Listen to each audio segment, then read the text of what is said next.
أعوذ بالله السميع العليم من الشيطان الرجيم من همزه ونفخه ونفثه. بسم الله الرحمن الرحيم. الحمد لله رب العالمين والصلاة والسلام على رسولنا محمد وعلى آله وصحبه ومن والاه.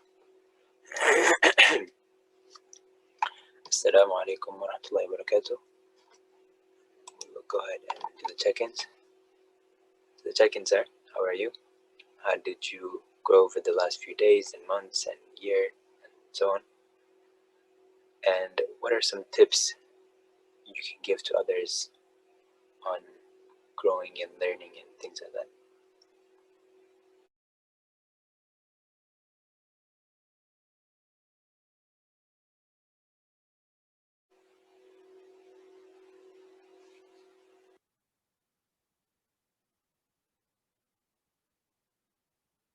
A thought experiment.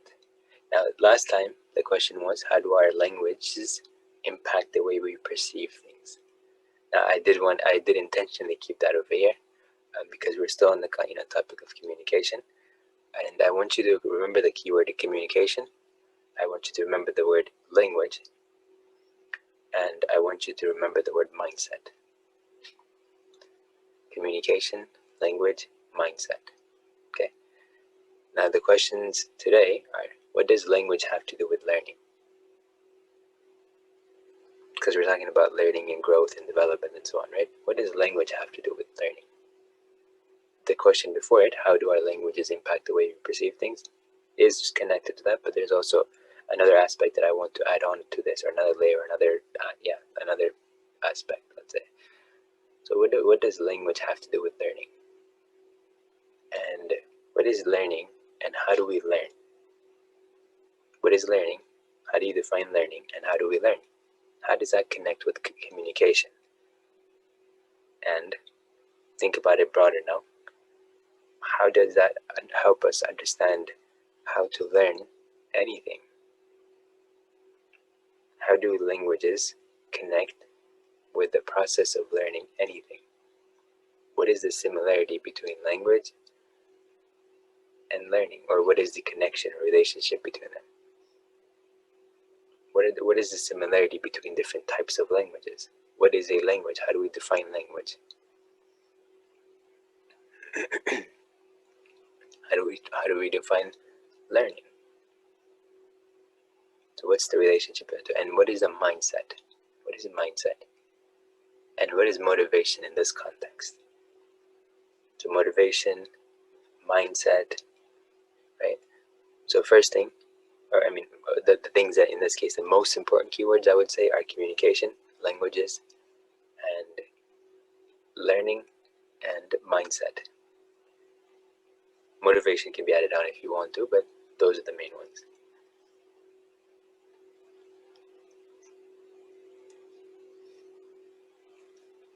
Again, think about these. You're not going to be able to necessarily answer all of these. The one I'm trying to get at over here today, we're going to be building on this inshallah moving forward, but it is something that I want you to think about. How does learning actually work? What is learning? How do we define learning? I might ask that question as a priming question today, later, but I want you to think about that.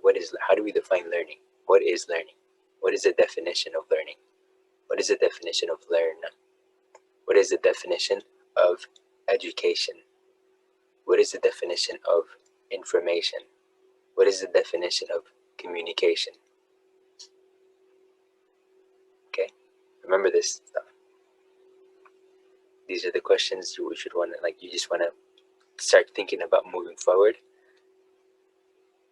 And how does that connect with mindset? What is mindset? What is motivation? How do they all connect together? What are the obstacles? What are the hindrances that come sometimes that block one of these things and stuff, right? How do we address them? How do we remove the obstacles and move forward? So transformation. How does transformation connect to learning?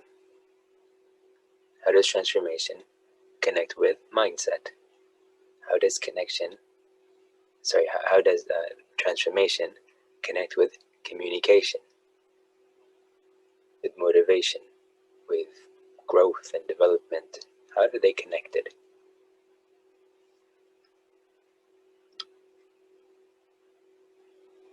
By the way, this is a general process that works pretty much in anything. Okay, any type of learning, essentially, any type of transformation, growth, more or less. And how do we make it sustainable? And what is the connection between sustainability and motivation? Because we talked about that in that context as well. How does discipline connect with learning and motivation and with communication and with growth and education and all of those words? And what are those roadblocks that we can identify and then remove in the context of growth?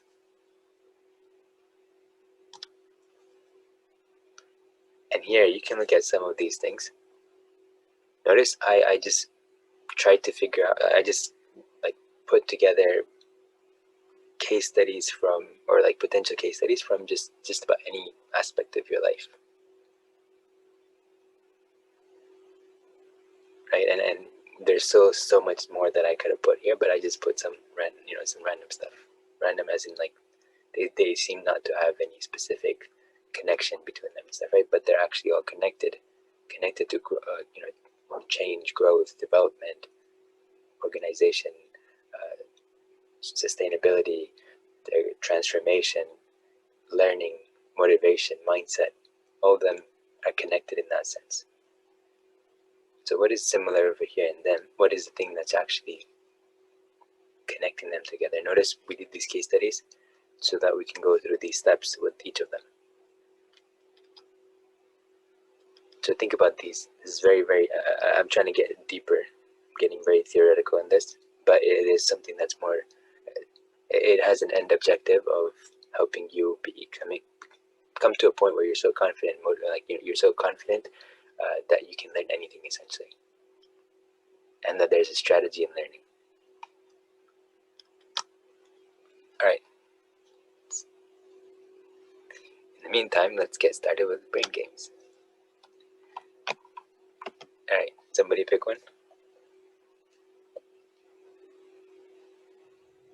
The mindset and motivation one. Okay, well technically both of them are about motivation, so. I was just reading the title. Okay, we'll do that one then. Freelancer? Go to Fiverr.com and find one in a second.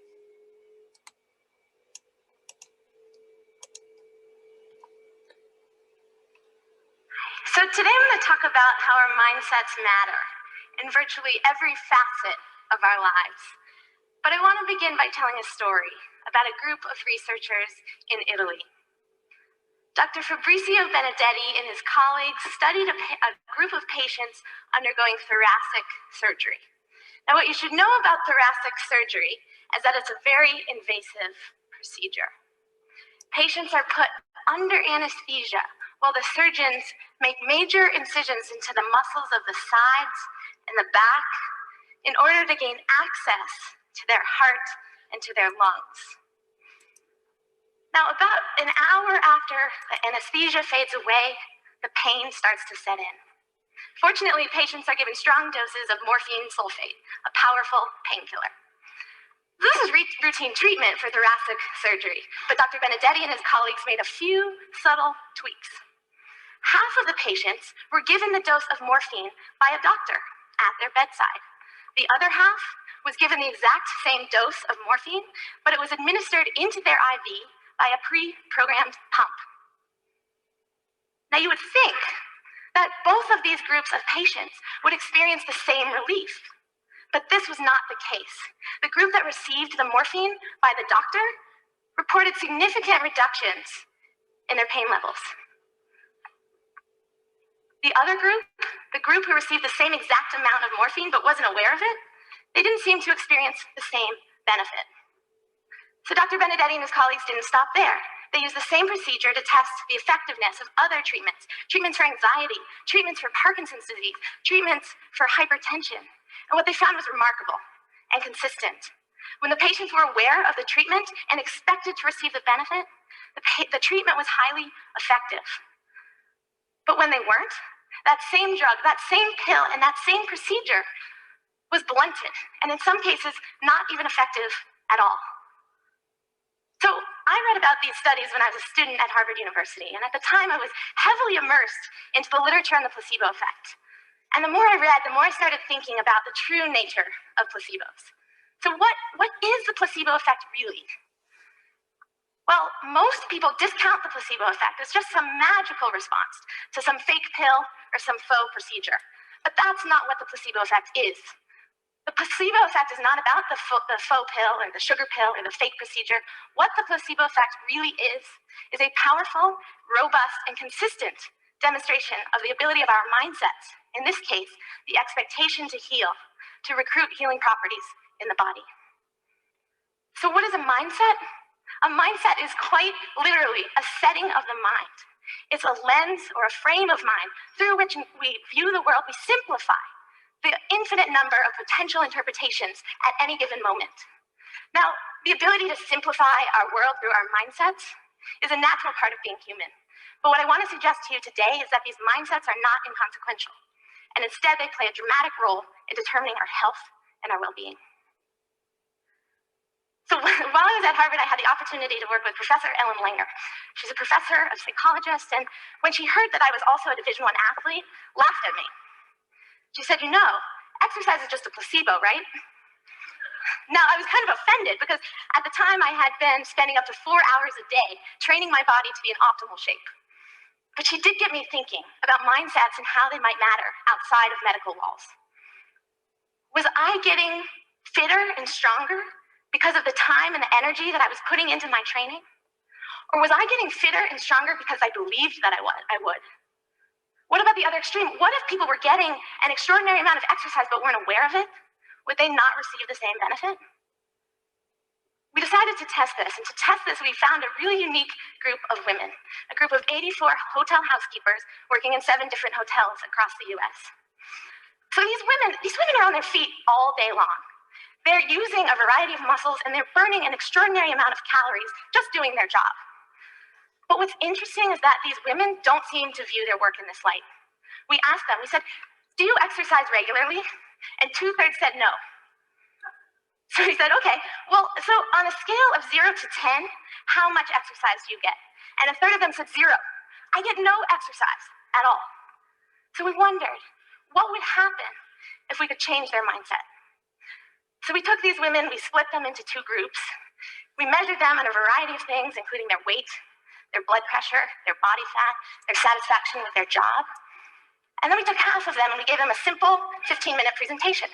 We gave them this poster and we said, you know, your work is good exercise. It satisfies a certain general's requirements, which are quite simply to accumulate about 30 minutes of moderate physical activity. You should expect to receive those benefits. 15 minutes. We came back 4 weeks later and we measured them again. Not surprisingly, the group that didn't receive this information didn't change. But those that did looked different. They dropped weight. They had a significant reduction in systolic blood pressure. They dropped body fat. And they reported liking their job more. So what does this tell us? Well, to me, it was fascinating that just as a result of a simple 15-minute presentation, the whole game changed, producing a cascade of effects on both their health and their well-being, presumably without even changing behavior. Now, some of you might be thinking, well, how do you know they didn't change their behavior, right? Because that must have been what produced the effects. Well, we know they didn't work anymore. And the room attendants themselves assured us that they didn't join the sports club down the street. But of course, we can't know for sure if they weren't, putting a little more oomph into their making the beds. So this question really plagued me. Is there a direct, immediate connection between our mindsets and our bodies? So to test this, I worked with my colleagues at Yale, Kelly Brownell, Will Corbin, and Peter Salovey, and we did so by making a big batch of milkshakes. So we made this big batch of milkshakes, and then we invited people to come to our lab to try the milkshakes, and in exchange, we would give them $75. Sounds great, right? Well, the less appealing aspect of the agreement was that while they were drinking the shakes, we had them hooked up to an IV so we could get their blood samples.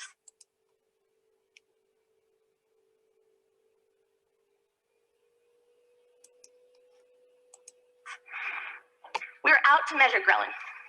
Ghrelin is a peptide secreted in the gut. The medical experts call this the hunger hormone. So when we haven't eaten in a while, our ghrelin levels start to rise, signaling to the brain it's time to seek out food and slowing our metabolism to, just in case we don't find that food. Now, say we go out, we find and we devour a milkshake, a hamburger, some French fries, our ghrelin levels drop, signaling to our brain, time to stop eating, and revving up the metabolism so we can burn the food that was just consumed. So the participants came in, we hooked them up to an IV, and then we gave them a milkshake, Sensa shake. This is 0% fat, 140 calories, 0 added sugar. This is guilt-free satisfaction. So they drank this shake, and in response, their ghrelin levels dropped, but only very slightly, signaling to the brain that some food had been consumed, but not a whole lot. So a week later, they came back to our lab, we hooked them up to an IV again, and we gave them this shake. 620 calories, 30 grams of fat, 56 grams of sugar. Now this is decadence you deserve. And in response to this shake, their ghrelin levels dropped again, but this time at a significantly steeper rate, about 3 times more than the shake they had before. Now this would make good sense to any metabolic nutritionist who understands that the drop in ghrelin is proportional to the amount of calories consumed. But there was a catch. In this study, even though the participants thought they had consumed the sensible shake and the indulgent shake, in reality, we gave them the exact same shake at both time points. So what does this tell us? Well, just as in the case when the same amount of morphine produced more or less of an effect depending on our awareness, and just as in the case when the same amount of exercise produced more or less of a benefit depending on how it was construed, here again, our mindsets proved to matter. In this case, suggesting it might not be just calories in and calories out, or the precise makeup of fats, nutrients, but what we believe, what we expect, what we think about the foods we eat that determines our body's response. So in light of this, it behooves us to consider our own lives. What are our mindsets? And how might we begin to shift them, to alter them, to have them be more beneficial? So take stress, for example. What's your mindset about stress? If you're like most people, you have the mindset that stress is bad. Bad stress. Now, this is not surprising considering that everywhere we look, there's warnings, labels, yelling at us, reminding us about the negative effects of stress. But the truth of stress is not so clear-cut, and in fact, there's a robust and growing body of research showing that stress can have positive effects, enhancing effects on our health, our well-being, and our performance. Now, I'm not here to try to persuade you that the effects of stress are enhancing, but rather to point out that the truth of stress is like most things in life, and that is, it's uncertain. And therefore, to raise the question, do our mindsets about stress determine our response? Now think about what she just said. Do our mindsets about stress determine our response? How do we frame it? We talked about framing before, so how does framing have an impact in all of this stuff?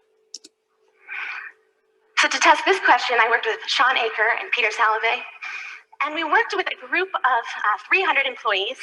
This was after the 2008 financial collapse. And we decided they were stressed. They had just heard that 10% of their workforce was going to be laid off, and they were overworked. So we decided to see if we could change their mindset. And we did so by having them watch simple video clips. So I'm going to show them to you here simultaneously, but half of the participants saw the one on the left, half saw the one on the right.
point, yes? So here we are, in the dark. So here we are, they're watching facts, research, anecdotes, all true, but oriented towards one view or the other. And what we found was interesting.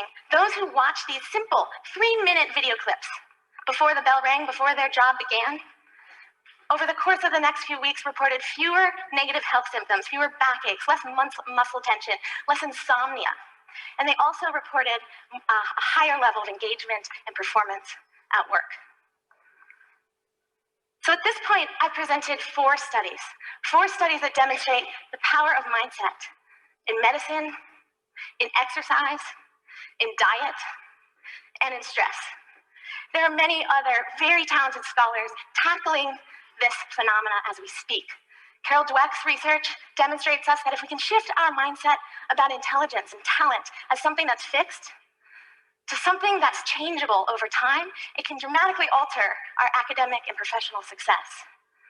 Yale epidemiologist Becca Levy's research shows us that if we can change our mindsets about aging, from viewing aging as an inevitable process of deterioration to a process of gaining wisdom, gaining growth, not only shapes the course of how we grow old, but even extends longevity. Ted Kapchuk and his group at Harvard's Program for Placebo Studies is doing cutting-edge work, understanding how we can begin to harness and ethically utilize the placebo effect in clinical practice. So though the context is different, the message is the same. Our mindsets matter. Now, don't get me wrong. I'm not saying that medicine doesn't work, or that there are no benefits of exercise, or that what we eat doesn't matter. It does. But the psychological and physiological effect of anything in our lives can and is influenced by our mindset. So is the power of mindset limitless? Probably not. But what I hope I've done for you today is inspired you to reconsider where those limits really are. Because the true task ahead is to begin reclaiming this power for ourselves, to acknowledge the power of mindset, and know that just like this, in just the blink of an eye, we can change the game of any facet of our life quite simply by changing our mindset. Thank you.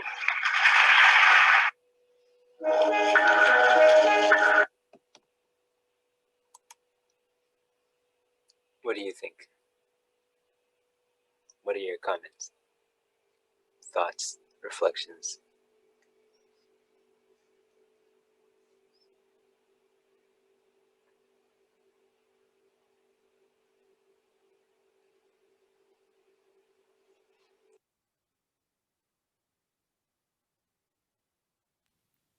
I can go if that's okay. I think the reflection was really interesting and it makes sense in the sense that, like, I mean, she was providing like actual examples where like someone's life could literally be altered by their mindset, which I think does make sense because a lot of what an individual might choose to do is going to be based on their belief about that thing. For example, you might, if you feel unconfident about a specific thing, you're less likely perhaps to pursue it. Maybe a good simplified example is like if someone thinks like, oh, like I'm already so overweight, like why should I exercise anyway? It's not like I'm ever gonna be fit.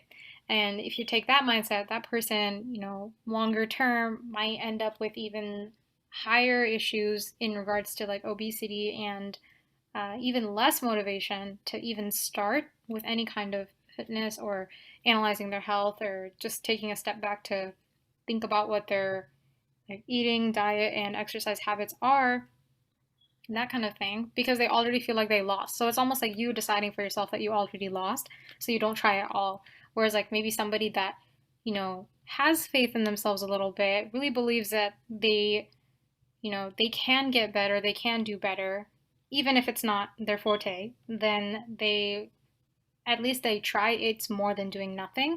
And once you see a little bit of progress, then you're likely to keep up with something.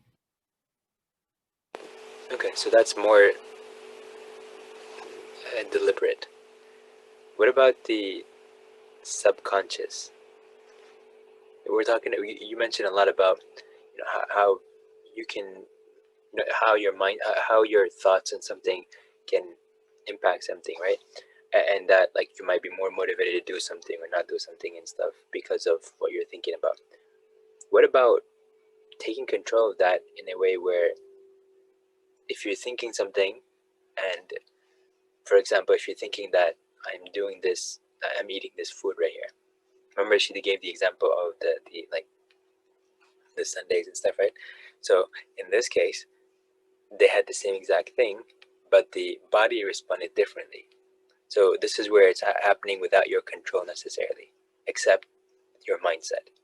So you're actually telling yourself, your brain, hey, this is some food that is very heavy in carbs. So your brain is thinking, oh, therefore I need to turn up my metabolism. And then it turns it up. So you're telling your brain something, you're putting something in your brain, and then your body acts to that. You're not controlling it directly. You're not actually moving your hand or whatever. You're not actually like exercising and stuff, but you're just telling your brain like that. And like she said over there, it doesn't mean that you shouldn't exercise and stuff, because obviously, we don't have that kind of boundary defined, right? That the extent of which mindsets can have an impact on like things in your body and stuff like that. But imagine that right there. If you smile, just you force yourself to smile in the morning, for example, how does that impact you? How does that impact your brain's reaction and so on, right? What is it thinking? How does it respond to it? What are the things that you are doing to then control your brain, essentially? You're giving it some thoughts, and then it takes that information and goes and does whatever else, right? So for example, the information that these people took in, and they told their brain that this is correct information when they were looking at the two different descriptions of the Sundays and stuff, right? The response that they had, they just like looking at the information, they accepted one truth versus another truth. They could have said, no, this is false, this is actually very creamy and stuff like that, and it's not like whatever, right? They could have done that, but they chose to accept whatever information that was presented to them. And when they accepted it, they told their brain, hey, this is the information you need to process. Their brain said, okay, I will process it this way and this way and this way. And so it did. In the first case, it didn't have much of a differentiation in the ghrelin response. And in the second case, there was a greater impact. But it was all because of a mindset thing where the information that they accepted, they took in, but then they accepted it. Whatever information was accepted impacted the body's response. That's it. All it was essentially is whatever you choose to accept becomes your reality. Your reality meaning your brain acts on it. And that's it. It doesn't mean necessarily, obviously, like she was saying, that you shouldn't exercise and all that stuff, but just something to think about. How can you use that in your whatever it is that you're trying to do, whatever growth and whatever learning that you're doing, whatever transformation you're trying to seek and stuff? How can you use that power to just tell your brain, hey, this is the information I want to accept, this is the information you're going to use, and then it uses it. That's it, because all it's going to do is just take in whatever you give it. So give it whatever you want to give it.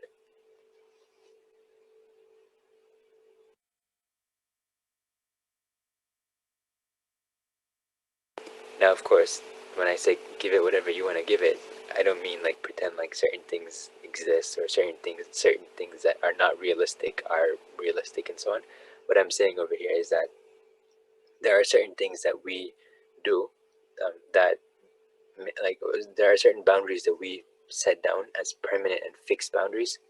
But what I'm saying is we can challenge those boundaries if they don't have definitive proofs and so on. So challenge them, and don't box yourself in a box that's going to make you not be able to breathe or grow.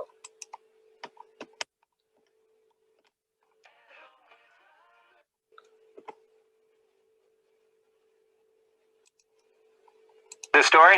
Aaron Ralston was out climbing in Utah's Blue John Canyon when a giant rock shifted under his feet and he fell, pinning his right arm to the canyon wall. He was stuck, and worse, he hadn't told anyone where he was going. For the next 5 days, Ralston tried to move and chip away at the rock. He ate his remaining food, drank the last of his water. Eventually, he drank his own urine and started videotaping his goodbyes. Then something happened. Ralston had a dream. He saw himself as a father picking up his son, and with that vision, an overpowering will to survive kicked in.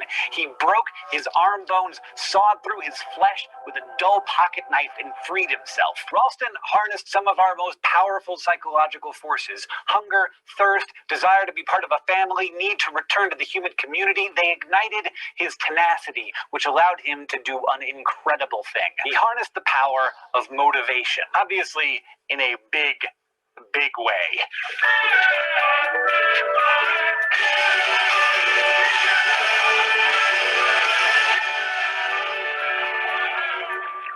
In its most basic sense, motivation is the need or desire to do something, whether that need is biological, social, or emotional, and whether that something is making dinner, going to college, or cutting off your arm. Motivation is what gets you moving. But the big question is, why? Why do we do anything? I mean, why ever bother changing out of my sweatpants? Psychologists often view motivation in one or more of 4 ways. On their own, none of these theories is perfect, but taken together, they help us understand what drives us. Let's start with the first theory, an evolutionary perspective. For a while, in the early 20th century, it was popular to think...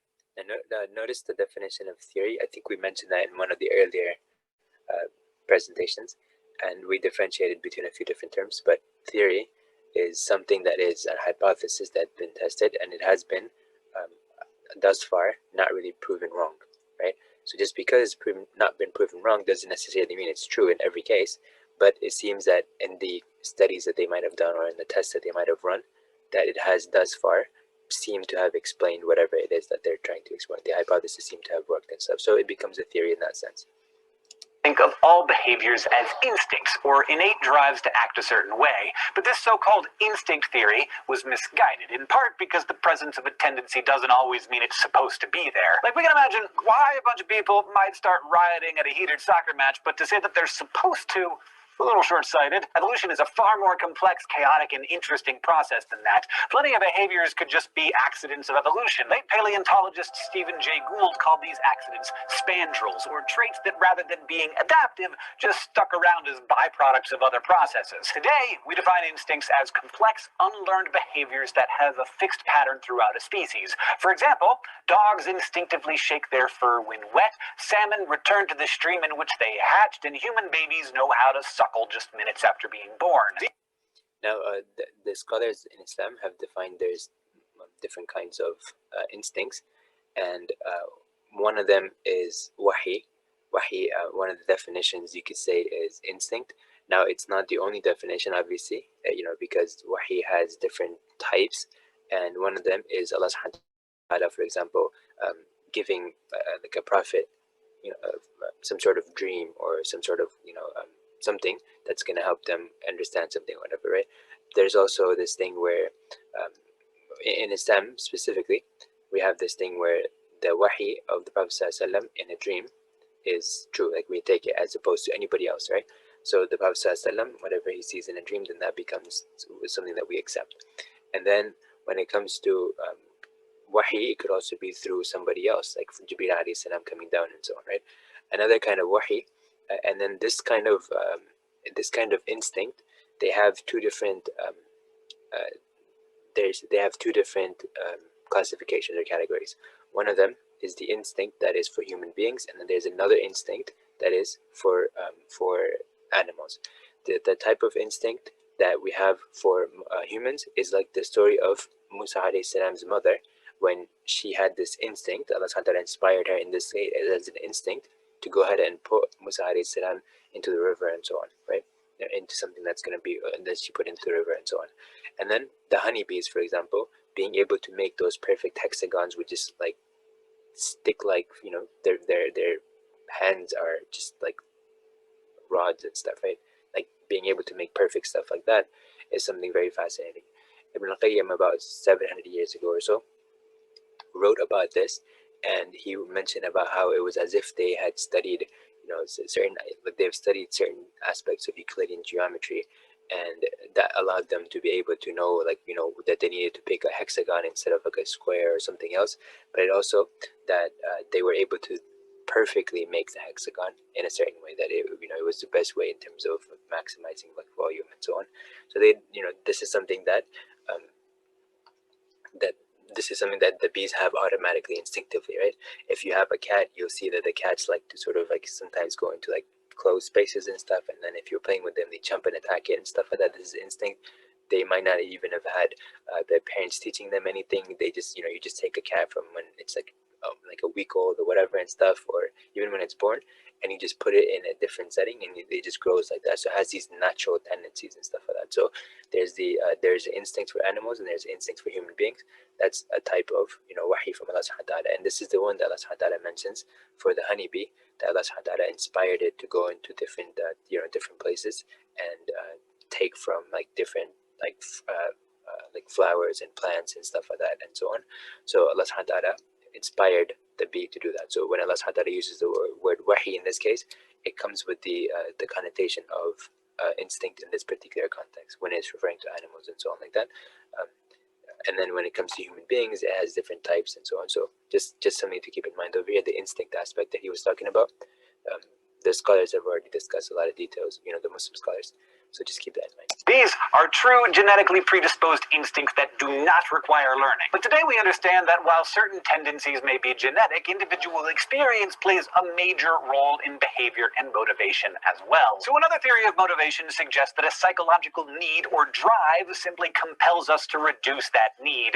This is called the drive reduction theory. This could be as simple as hearing my stomach growl and looking for a burrito.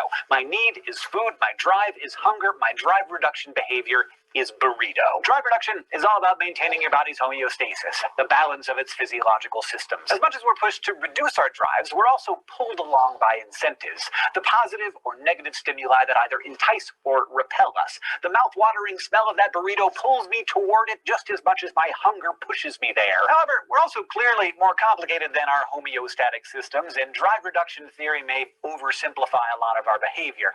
For example, a person may fast for days, ignoring their body's hunger to honor some spiritual or political cause, and I know I'm not the only one who sometimes eats when I'm not actually hungry. So a third theory, the theory of optimal arousal, attempts to fill in some of those gaps. It suggests, rather than just reducing a drive or tension like hunger, we're motivated to maintain a balance between stimulation and relaxation. Say you're holed up in your house all weekend studying, you're bored and lonely and getting weird, so you call up some friends to go mountain biking or go to a karaoke bar or whatever you like to do for stimulation. The idea here is that you want to hit the right level of arousal, which, take note, psychologists often use in a non-sexual sense, without getting overstimulated and stressed. So if you nearly break your face on that bike ride, or the journey covers at karaoke night start getting too intense, you may need to back off and take a nap. Of course, everyone has a different level of optimal arousal, and I'm guessing Aaron Ralston's was fairly high.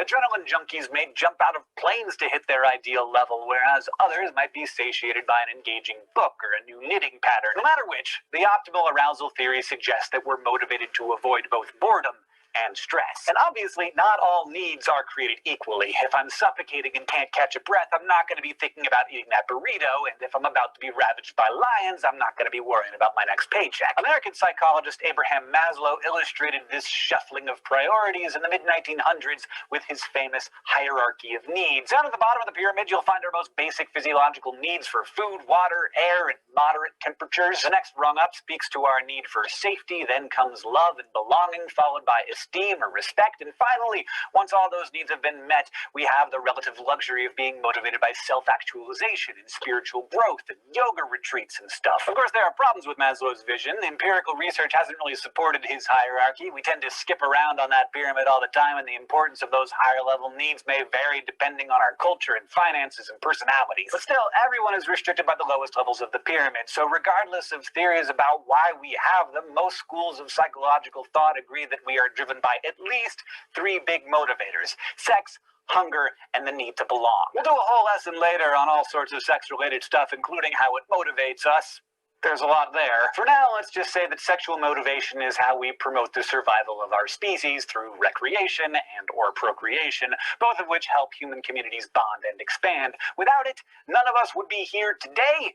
thinking about burritos and severed arms and sex and stuff. Internally, we are biologically driven to knock boots by our sex hormones. We're also motivated by psychological and socio-cultural influences ranging from suggestive external stimuli plastered all over billboards, magazines, and TVs in the form of, like scantily clad bodies sprawled out on beaches, to more genteel desires like love and family or adherence to personal, religious, and cultural values. Sex is a big motivator, but it isn't precisely a need. No matter what anyone has told you, people do not die without it. Hunger, though. After air and water, food is our body's greatest need, and thus obtaining food is one of our greatest motivations.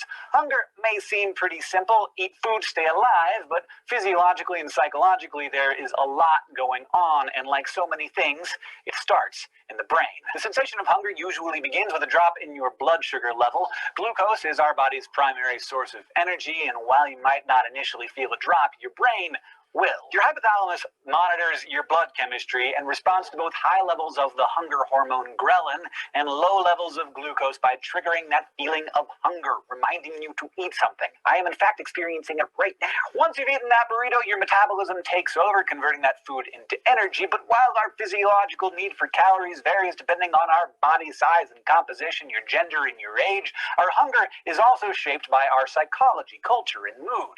And these factors don't just rule when we're hungry, they also guide what we're hungry for. Biologically speaking, most humans and many other animals have a genetic taste for sweets and fatty foods because they're typically high in energy, but other taste preferences are conditioned through experience and culture. I may have an aversion to oysters because they once made me sick, and love gingerbread cookies because my grandma used to make them. Although popular in Cambodia, I'm not too keen on eating fried tarantulas, just as lots of folks around the world think that the very idea of peanut butter is gross. Still, the feeling of hunger affects us the same. During World War II in the US, some conscientious objectors volunteered for medical research as an alternative way to serve their country. Perhaps the most famous of these studies was physiologist Ansel Keys's Minnesota hunger experiment, which measured the effects of semi-starvation by partially starving its volunteers. While ethically dubious, the experiment was geared toward understanding the many small and large effects of hunger which was plaguing Europe at the time. The study started in 1944 by feeding 36 young, healthy men a normal diet for 3 months,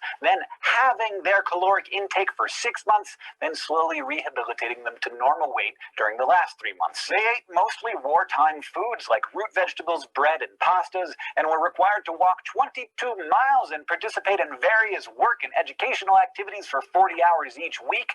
The goal was to see a 25% drop in body weight during the starvation period. And as you can imagine, the changes were dramatic. The men became gaunt and listless and showed a decrease in strength, heart rate, and body temperature. But the psychological effects were perhaps even more dramatic. The men became totally obsessed with food. They dreamed about it, talked about it all the time, read cookbooks. They lost interest in sex and jokes and social activities.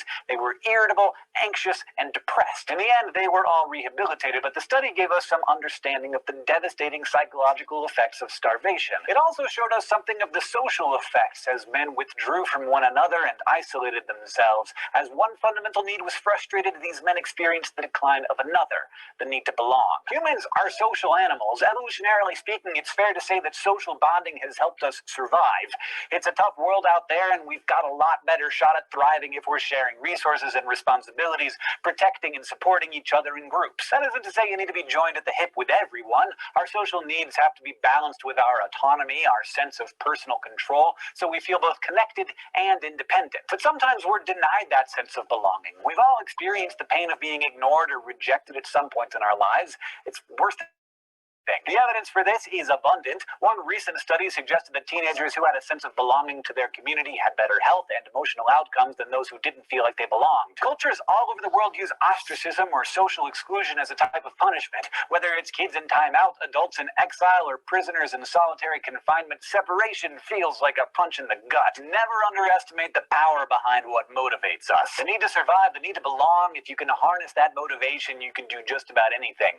Just ask Aaron Ralston. If you were motivated to learn today, hopefully you took in 4 theories of motivation, including the evolutionary perspective, drive reduction, optimal arousal, and Maslow's hierarchy of needs, and how sex, hunger, and the need to belong motivate us. Thanks for watching, especially to our Subbable subscribers who make this whole channel possible. If you'd like to sponsor an episode of Crash Course or even be animated into an upcoming episode, just go to subbable.com/crashcourse. This episode was written by Kathleen Ye.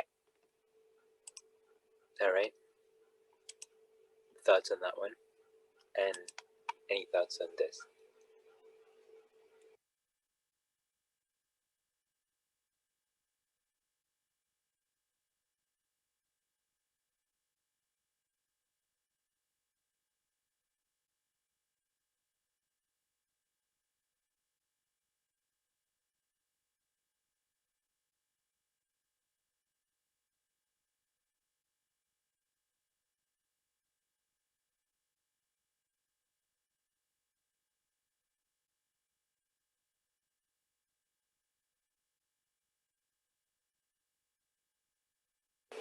Anything?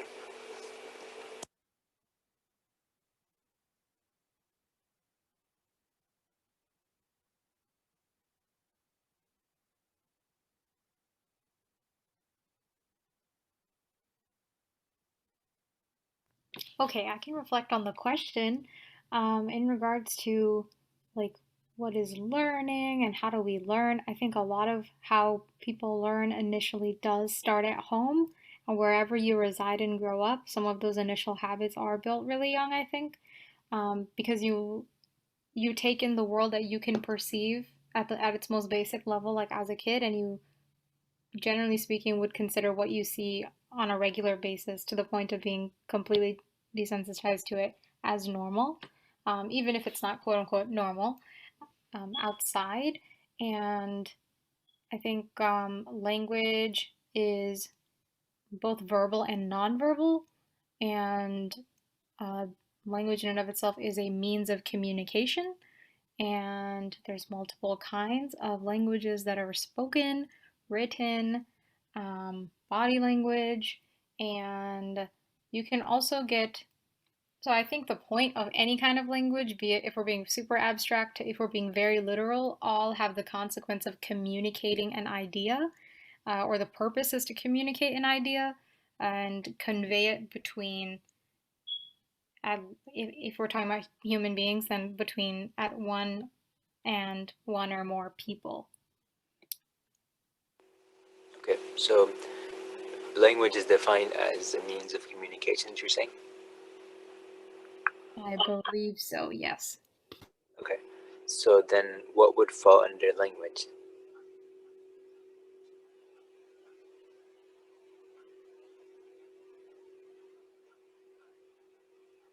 So, like body language, written modes of communication, and spoken methods of communication would be the main ones I would think of. Well, are there other modes of communication? There's computer languages, there's animal Yeah, like languages. that Python and all that stuff. I'm sure that's a whole nother world. Is it? I think it's a whole nother world. You have to know the elements of a language to understand it. Yes. But isn't that the idea of communication? You have to understand just in anything. Any type of written language, spoken language, body language, all of them you need to understand. Just because somebody might have taken it as, for granted, or it may have become like that way sort of innate to us, or not innate, but like second nature to us. But it doesn't mean that we didn't have to learn those. So could language be everything? From that definition that you use about communication. I don't know, but maybe. So, like for example, isn't a computer language you communicating with the computer, and the software communicating with the actual like the hardware? Yes? Okay, and communicating with other pieces of software as well. So that's communication. That's language.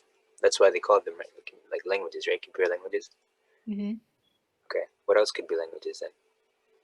How babies communicate with their parents, like with just how they act or react to things because they can't speak.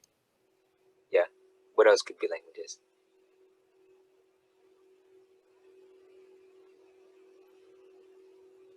Gestures? Gestures. Okay, yeah. Of course, sign language is one of them, but yeah, gestures. It could be universal, like languages. For example, if you put your hands on your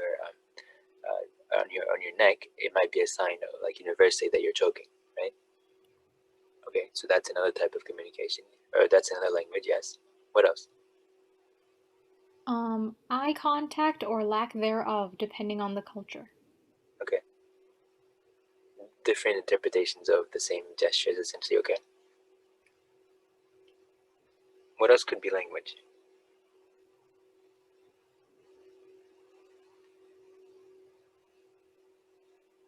Can thoughts be language? Like the thoughts that you have, like you perceiving the world and kind of your brain processes it a certain way? I would say that's some kind of that's a method of processing information. So is that not language? So your definition that we're using right now is communication, communicating between two entities.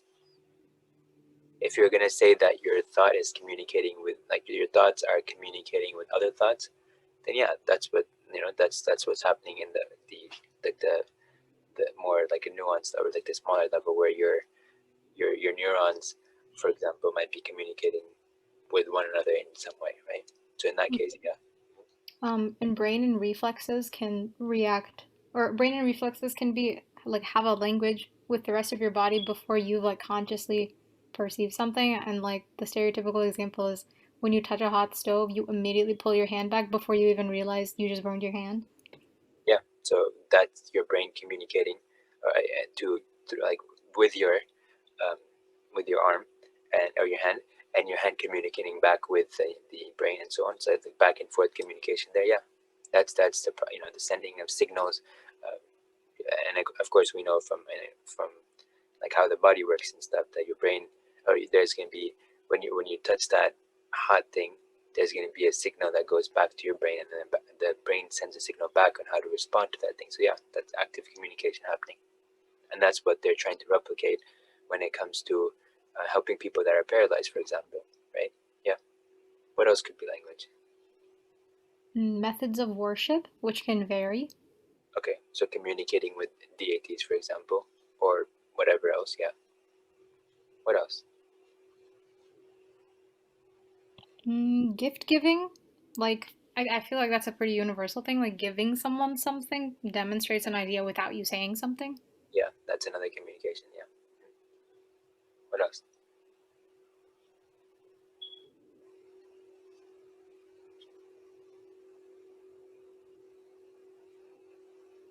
I mean, there's Braille and sign language. Yeah. What else? Mm, for I guess that goes into the realm of like how and individuals who have disabilities find different ways to communicate or have different alternatives to communication. Yeah. Um, there's definitely stuff really I wouldn't know as much about this, but like there's definitely things like chips people put in their ear or in their brain, I think, to hear, or Yeah. also for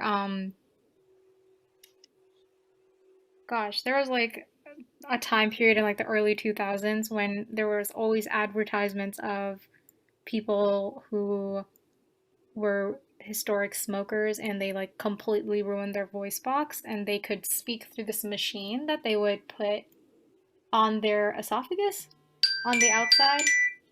Sorry about that. They would put on their esophagus so they could communicate like in English, but it wasn't really their vocal cords making the sounds or their mouth. Yeah. So their body might be communicating with the device that communicates with the software, and that communicates with whatever to convey information to us. Yeah. So there's multiple layers of communication happening. Yeah.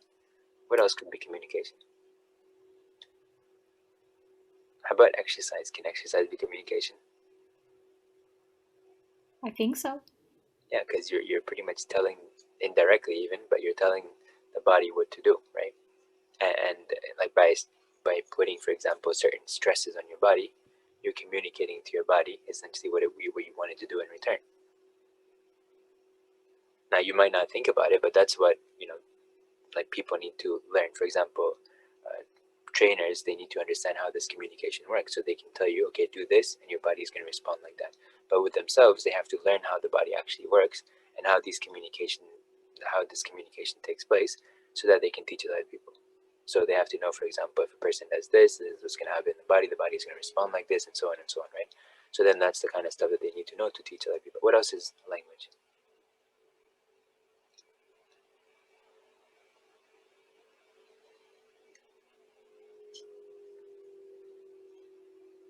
Teaching is a language too, right? Teaching, because you need to know what you're teaching, you need to communicate it, you need to understand who you're communicating with, the receiver, which is the student, right?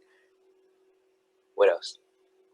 And actually, let's go deeper into the teaching aspect. Math is a language too. Science is a language. Psychology is a language. History is a language. All of these things are languages.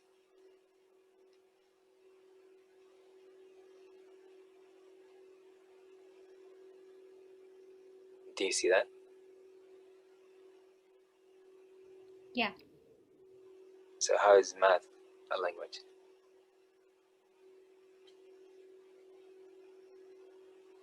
Well, there's different subject areas in math which are different ways of interpreting the world quantitatively.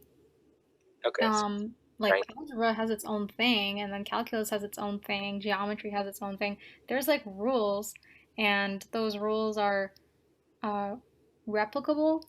And if two people from anywhere in the world both know like the formula for finding slope, then they might be using the same formula, even though it's not their spoken language. That's a way of communicating like a mathematical concept. So you can have a teacher from all the way across the world and not even speak English and still be able to learn math together potentially.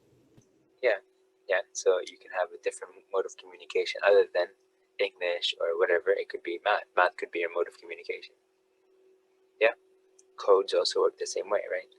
Yeah, so I want you to start thinking more about how this connects to everyday learning and everyday experiences and stuff. And more fundamentally, how do we learn language?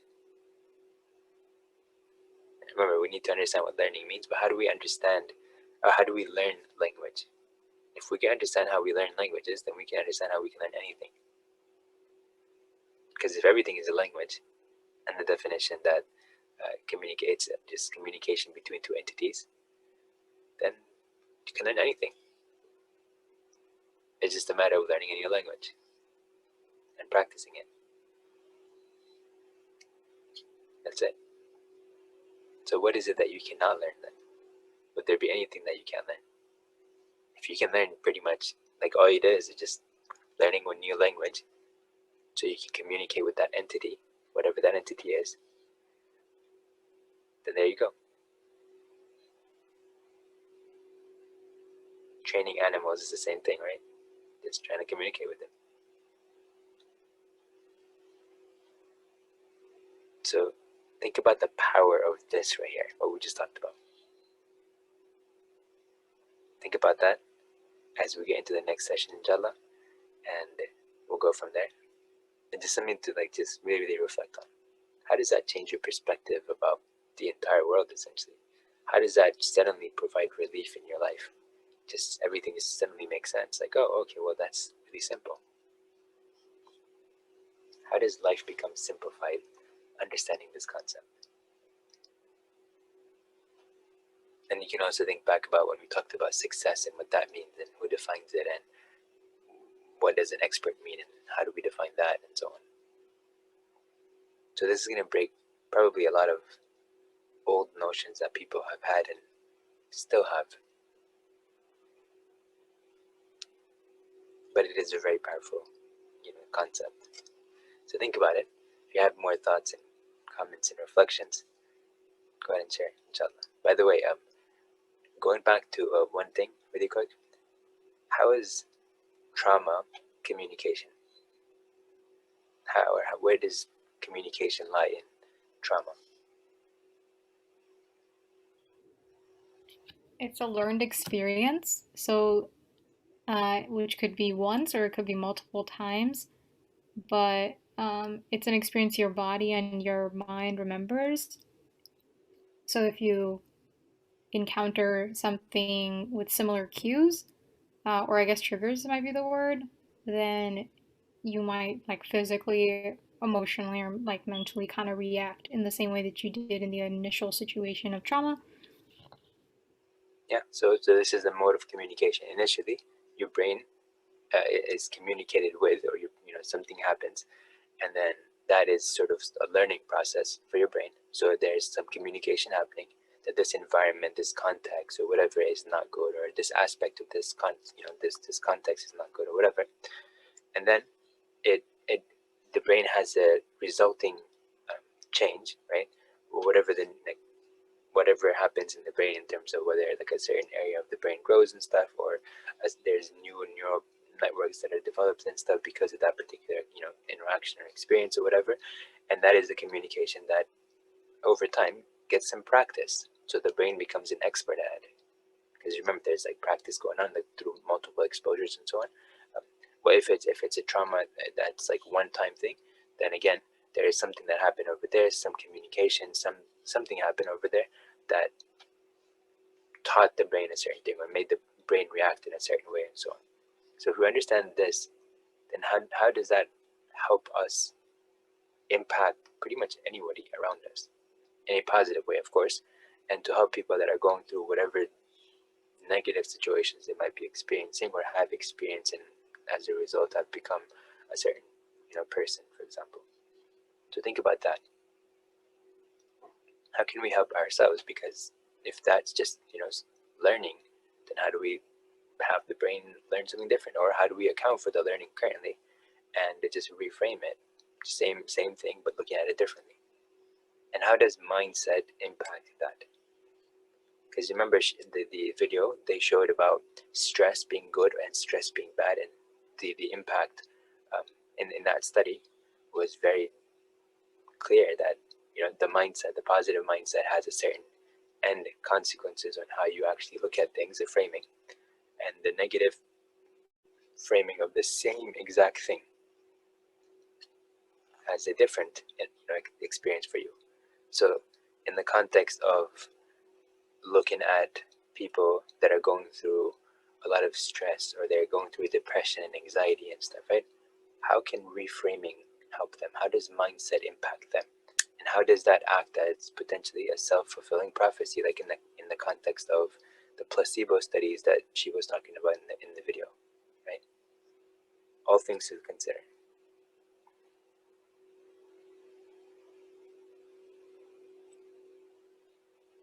Now, obviously, just keep in mind that not everyone's going to understand the kind of stuff that we're talking about over here, and they may sort of brush you aside and stuff as you're trying to explain this stuff. But it's not because you don't understand what's going on. It's because they may not understand it because they don't have necessarily the tools or whatever they needed, or maybe they haven't learned the language yet. Language being the type of information that we're trying to convey. They may not know that terminology yet. They may not know that, so we have to define those things for them. Right? And it might be a procedural thing, like step 1, step 2, step 3, and so on, before we try to convey a piece of information that we are trying to get to.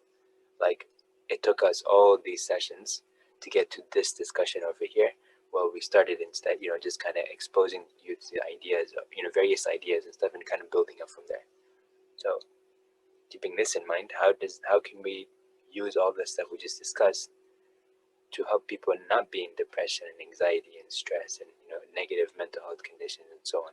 How does mindset have an impact on how our bodies are in terms of how we perceive other people's opinions about us, or like whether we do or not, and so much more? How do we learn? How do we grow? How do we adapt? How do we function in society? How do we just live life?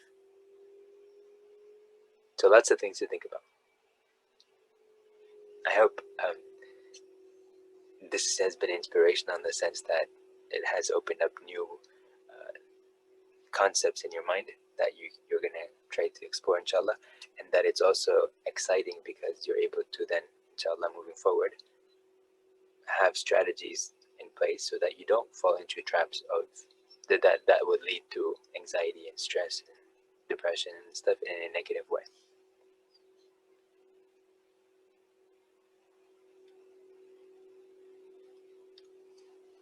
Anybody have any comments?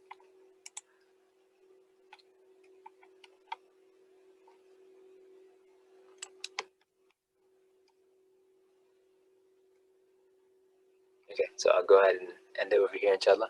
سبحانك اللهم وبحمدك أشهد أن لا إله إلا أنت أستغفرك وأتوب إليك